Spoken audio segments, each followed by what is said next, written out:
असो, आता पूजेची वेळ झालेली आहे.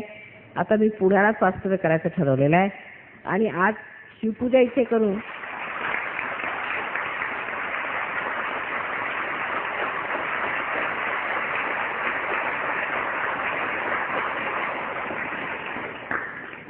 सर्व विश्वात भारत म्हणजे ही योगभूमी आणि महाराष्ट्र पवित्र भूमी आहे.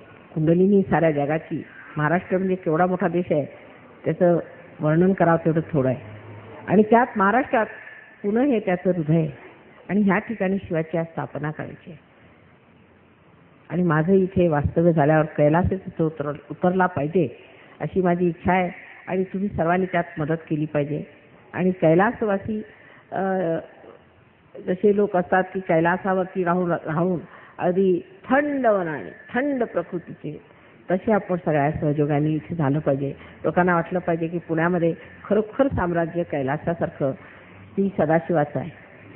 अशीच सगळ्यांच्याकडनं अपेक्षा करू मी इथे वास्तव्य करायचं ठरवलं आणि सगळ्यांनी माझी कृपा करून मदत करावी.